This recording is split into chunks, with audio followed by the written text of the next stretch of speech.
and welcome to Witness, where we bring you the best of independent filmmaking from around the world, stories with a particularly personal focus. I'm Rida Fakhri. The desire for self-determination drives people even in the furthest corners of the world, places like West Papua.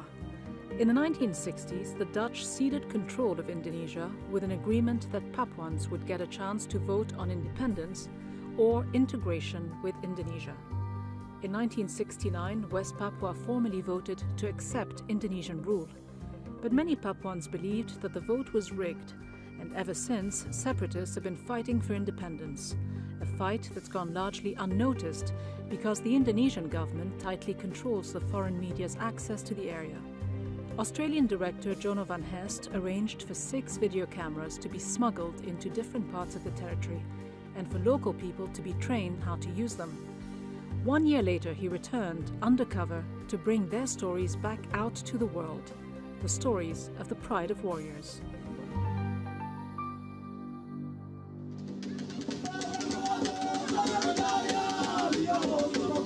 West Papua might look like a tropical paradise, but what you are about to see are 4 extraordinary stories documented and told secretly, and a great risk to all the people involved.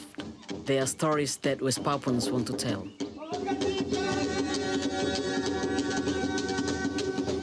There is the brutal kidnapping of the daughter of an independence leader by people opposed to her father's politics. The story of a village chief who is fighting to keep his tribe's ancient culture alive. A rebel commander who claims he is now looking for peace and a diplomatic solution to the conflict. And a dancer interrogated for simply holding up a flag, the Morning Star, the independence flag of West Papua. Stories like these are the reason that foreign filmmakers or journalists are rarely allowed into West Papua. This film is one of the first times that West Papuans have had a chance to tell their stories. They want the world to know what is happening to them under Indonesian rule. In the early 1960s, following more than 100 years of Dutch colonialism, plans were underway for West Papuan independence. Instead, Indonesia was voted into power in 1969 in a controversial referendum. Believing they were cheated, many West Papuans have since resisted Indonesian rule. Papua Merdeka! Merdeka! Papua Merdeka! Merdeka! Early in 2006, 43 Papuans secretly fled to Australia, claiming they were oppressed and persecuted by the Indonesian authorities. This is the first time that pictures they filmed of their journey are shown.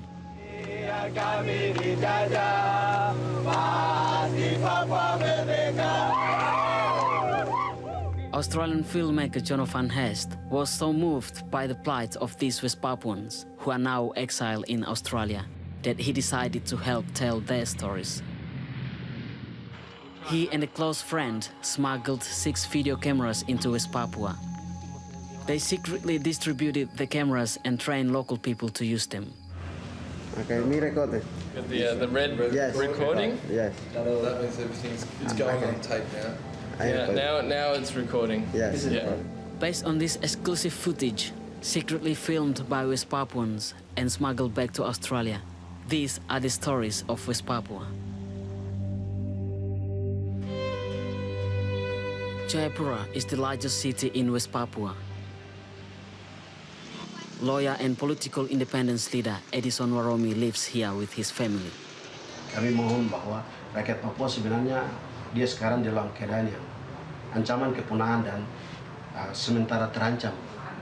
Kelihatan dia bisa makan, minum, sekolah, bekerja, tapi sebenarnya jiwanya sekarang sementara dalam tekanan yang sangat menyakitkan, tekanan yang membuat dia sekarang banyak tidak berdaya. Like many West Papuans, he wants to feel free in his country. Edison Waromi has dedicated his life to fight for independence. Yana is his 19-year-old daughter. Bapak sudah pergi selama 12 tahun. Jadi tinggal dengan mama saja. Bapak kembali.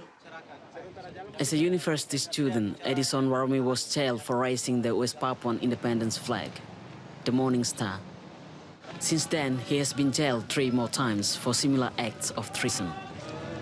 Kembali, terus ya Bapak masih punya prinsip yang sama, ingin tetap berjuang terus. Edison Rom is now president of the West Papua National Authority, a political independence group and part of an alliance of West Papuan resistance groups. Because of his fight for West Papuan freedom, Edison claims he is constantly threatened by the Indonesian authorities. But in a case that has never been investigated, it is his daughter who is targeted because of his beliefs in a free West Papua. In a well-planned operation, Yana was drugged and kidnapped on her way home from university. Her 10 kidnappers, who included Indonesians and Papuans, then tortured her. They told her that they wanted to silence her father to stop his struggle for independence. 3 days after her kidnapping, Yani manages to relive the events for her extended family. Suntik, nenek. Dong suntik. Dong bilang saya akan mati. Pukul saya, nenek. Dipukul saya. Ditendang saya. Dia bilang, dia tidak akan perkosa saya, tapi dibunuh saya mati.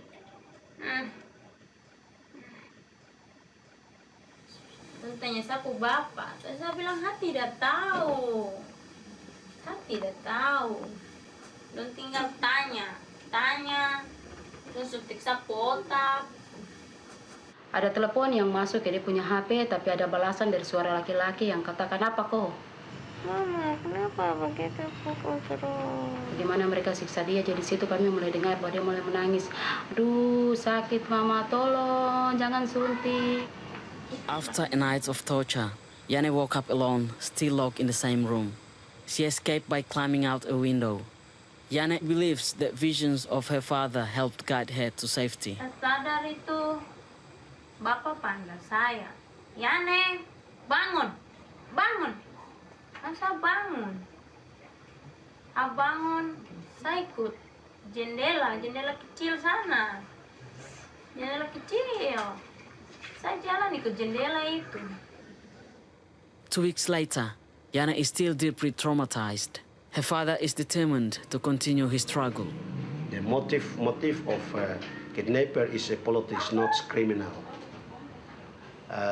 I don't afraid about accident like this, but this case make I must movement and very strong for independence.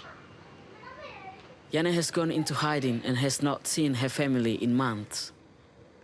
She is still in danger, but continues to support her father's political vision. Dia punya niat ini paling besar untuk Papua ini, jadi jadi jalan satu-satunya untuk bisa lumpuhkan kupu Bapak dengan sekaligus orang yang mau berjuang untuk Papua merdeka ini tahu. Dengan jalan satu-satunya, maksudnya dengan yang dong lakukan sama saya.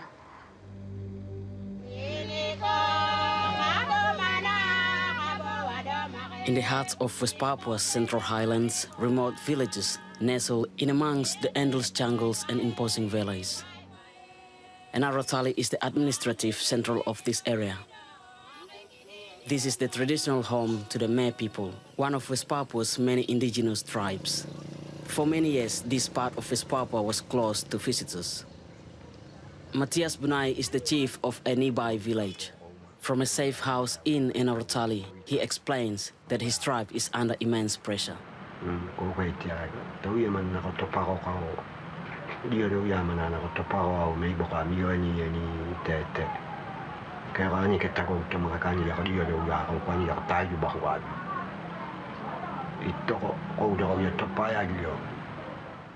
the military arrived in the 1960s, local villagers were told to fly the Indonesian flag.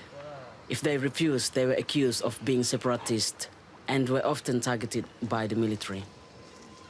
In Matias's village of Pugodide, houses were burned and sacred traditional objects destroyed. In the past, these people were forced to flee their village, and some died as a consequence. They are afraid that it is only a matter of time before their culture also becomes extinct. Today, Matias Bunai has gathered his local clans for a pig killing. For many of the indigenous tribes, pigs are treasured and even considered sacred, killed and eaten only on special occasions.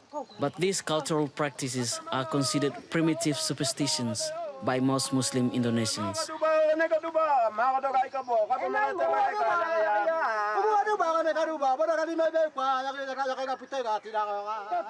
According to Matias, Indonesia has no regard for their beliefs.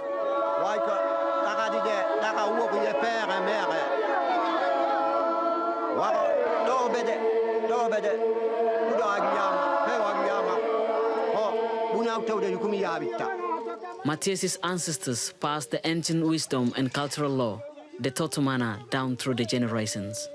This ancient law bestows them with custodianship of the land and teaches messages of respect and peace.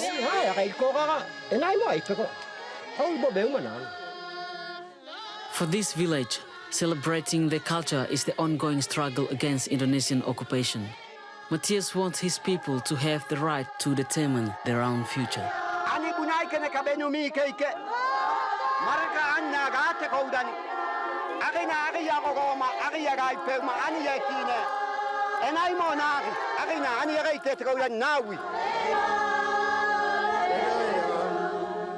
Join me again after the break here on Witness.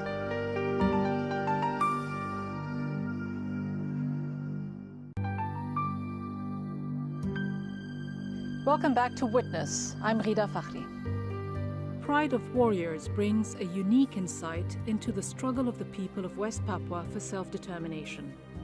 It's a film made by West Papuans themselves on video cameras smuggled in and out of a country otherwise out of bounds to foreign media.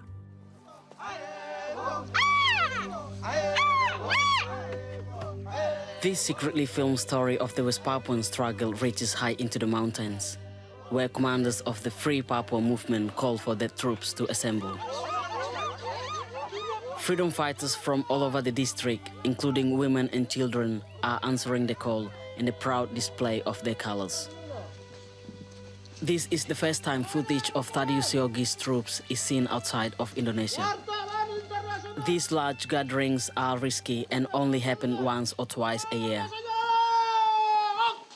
Thaddeus is the commander of this rebel base, the 5th regional headquarters of the West Papua National Liberation Army, the TPN. Indonesia labeled this group as a terrorist organization. Merdeka! Merdeka! Merdeka! Merdeka! Merdeka! For 30 years, Thaddeus Yogi has led these men and women in a guerrilla resistance against the Indonesian military. Sedang tertindas, kita juga bisa bebas dari negara pinggiran dalam waktu dekat ini. But becoming too old for life as a guerrilla fighter, Thaddeus Yogi is now ready to abandon armed conflict. He knows that his people are no match against the Indonesian military. Karena selama sepanjang perjuangan peperangan itu kami hanya memakai senjata tradisional, yaitu panah busur, tombak, pisau parang kampak. Jadi itu tidak seimbang dengan senjata modern dari ABRI dan KARI. Sensing the futility of trying to defeat the Indonesian military, Thaddeus Yogi is now using his authority as commander over this rebel group to stop guerrilla attacks against Indonesians. Thaddeus says his biggest hope is for the international community to intervene. For that to happen, he believes that West Papuan resistance must revert to a non-violent struggle. Maka itu sekarang kami tujuannya ciptakan zona damai itu supaya dunia luar harus turun tangan supaya membebaskan bangsa Papua, supaya bangsa Papua bisa merdeka sejajar dengan dunia luar yang telah merdeka. The Morning Star was going to be the national flag when West Papua was promised independence back in 1961. But once Indonesia took control of West Papua, the Morning Star became illegal. Since then, the Morning Star has become the symbol of the struggle for a free West Papua. Many West Papuans have been killed or imprisoned for raising the Morning Star. Bendera kebangsaan Bintang Kejora telah siap untuk dinaikkan. Defiantly, Tadiusi's people raised the Morning Star flag in clear view of Indonesian forces based on the other side of the valley. In doing so, they risk reprisal, but luckily this time there are none. For West Papuans, the presence of rebel groups such as this one, flying the Morning Star in the jungles all over West Papua, continues to keep hopes of gaining independence alive.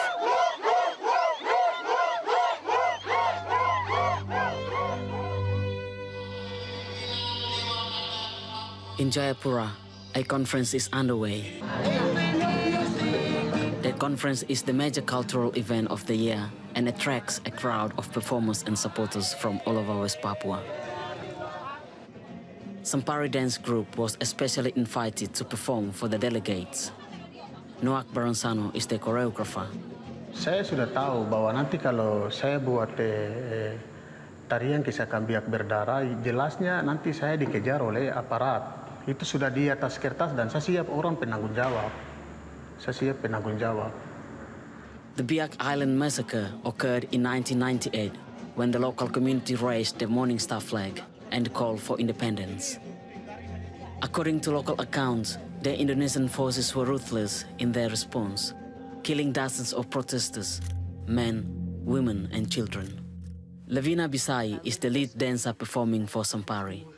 Nanti begitu sampai di Jayapura sana juga, itu kakak belum kasih tahu kalau nanti ini kita mau pentas dengan baju bintang kejora, itu kakak tidak kasih tahu.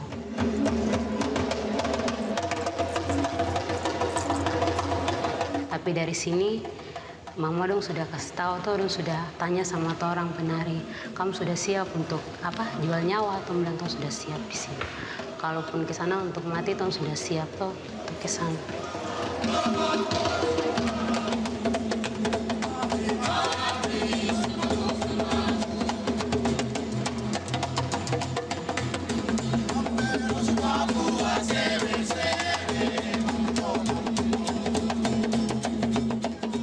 Apa anak kecil nih dia menangis toh, dia menangis baru dia tanya dia pu bapak, dia tanya dia punya mama nih, dia tanya dia pu mama sama, dia tanya dia mama, dia bilang dia pu bapak ada di mana, terus dia punya mama nih tipu dia tuh bilang dia pu bapak tuh ada pergi.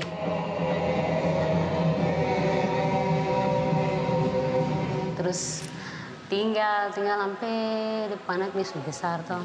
Dia terlihat-lihat dia bapak lagi, dia tanya lagi tuh, mama bapak di mana? Terus dia pu mama bilang, kok bapak ada di gunung, ada di apa di laut, ada di pantai tuh, dia bilang begitu. Terus apa dia punya anak nih tanya lagi, dia bilang kenapa sampai bapak bisa begitu?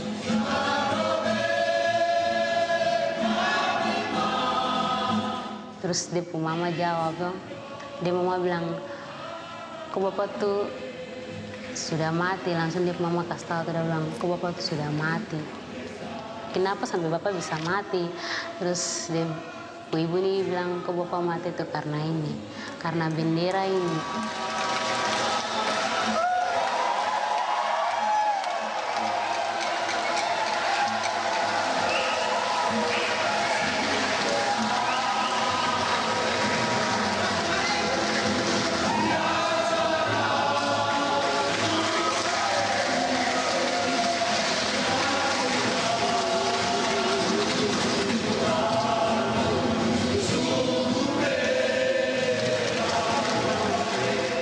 Waktu itu juga macam masih rasa ragu tuh untuk pegang bendera, tapi begitu pegang langsung saya menangis tuh, macam rasa terharu sekali dengan itu. Dan saya bilang bendera tuh macam dia punya satu karisma gitu. The dance made headline news in the Indonesia-wide media, labeling it is further evidence of West Papuan separatism. 3 weeks later, Noak, Levina, and 11 other dancers were summoned for interrogation by the undercover police. Ketika kami tampil dengan riksa-risa, saya diteror, dianggap bahwa saya mengacau negara Republik Indonesia. Waktu itu tuh pas mau dipanggil untuk diperiksa tuh saya tahu saja nanti kita ditangkap terus nanti dibunuh. One of the intelligence officers had filmed her performance and showing her the video on his laptop, pressed Levina to reveal why she had raised the flag. Masuk lagi tuh, dia bilang, Levina, ini tuh kita hanya mau bantu kau saja. Daripada kau dibunuh, kasihan ya. Kau cuma mau bantu saja. Kau kasih tahu sudah jujur. Kalau kau tidak jujur juga tidak apa-apa. Kau mau kah dikejar-kejar? Saya diam saja. Saya bilang, hanya senyum-senyum saja. Tidak jawab dia punya itu. Saya diam-diam saja.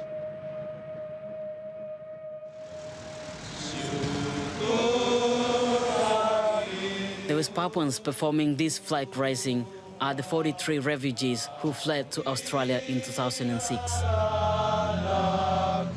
They also feared persecution by the Indonesian authorities.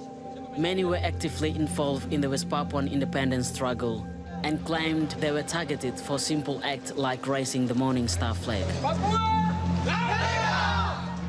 While these 43 West Papuans were granted protection in Australia, back in West Papua, many others claim they continue to live in fear. Across West Papua, stories like these are happening every day, but most of them are never heard. All the Papuans that appeared in this film know that they may be targeted for speaking out. However, they want their stories to be told.